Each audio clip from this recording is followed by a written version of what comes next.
সেই ব্যক্তি এই কোরআনের মধ্যে আল্লাহ যা যা আদেশ করেছেন সব মানে, আর যা যা নিষেধ করেছেন তার থেকে বিরত থাকে। রাসূলুল্লাহ যা যা আদেশ করেছেন তা মানে, যা যা নিষেধ করেছেন তার থেকে বিরত থাকে। যে ব্যক্তি এটা করে তার নাম মুসলমান। বুঝে আসছে? তার নাম কি? মুসলমান। এই যে কি বলে, আমেরিকায় গত জুমার দিন এক মহিলা ইমামতি করলো মসজিদে, একজন কইল সুবহানাল্লাহ। এটা সুবহানাল্লাহ কোর কথা? নাউজুবিল্লাহ বলে। কোন জায়গায় কি দোয়া পড়া লাগবে তাও একটু জানিয়ে শুনিয়া তারপরে সেগুলি বলা দরকার। প্রিয় ভাই সব, মহিলারা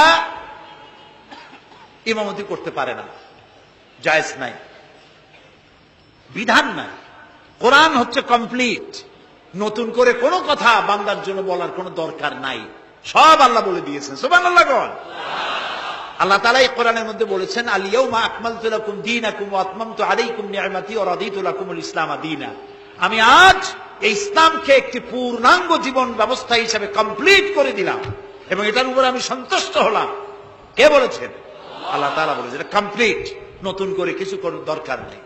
আমাকে একজন জিজ্ঞেস করলো যে মেয়ে লোকের পিছনে নামাজ যে পড়া, মেয়ে লোক যে ইমামতি করতে পারবে না, এটা কোরআন শরীফের কোন আয়াতে আছে এবং হাদিসের কোন হাদিসে আছে যে মেয়ে লোক ইমামতি করতে পারবে না?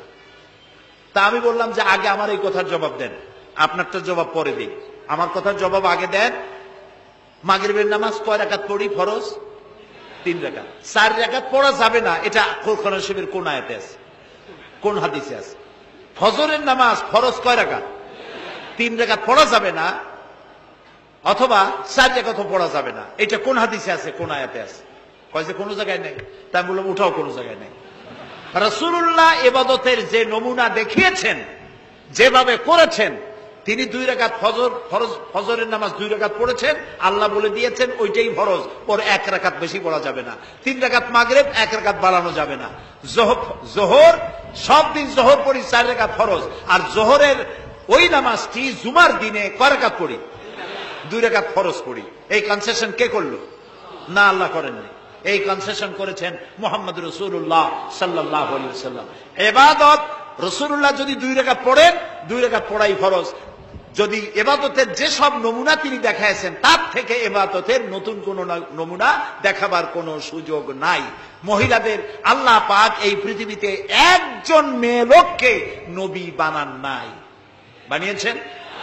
যদি মহিলাদের ইমামতি জায়েজ থাকবে তাহলে নবী করিম সাল্লাল্লাহু আলাইহি সাল্লামের জামানায় না হোক, অন্তত তার ইন্তেকালের পরে তার স্ত্রী আমাদের মা হযরত আয়েশা সিদ্দিকা রাদিয়াল্লাহু তাআলা আনহা এবং খাতুনে জান্নাত হযরত ফাতেমা রাদিয়াল্লাহু তাআলা আনহা মসজিদে নববীতে অন্তত একদিনের জন্য হলেও জুমার নামাজের ইমামতি করার চান্স পেতেন। সুতরাং ইসলামে নাই, ইতিহাসে নাই। এগুলি হচ্ছে ইসলামের বিরুদ্ধে পরিচালিত যত ষড়যন্ত্র বর্তমান যুগে শুরু হয়েছে, এটাও তার আরেকটি ষড়যন্ত্র ইসলামের বিরুদ্ধে।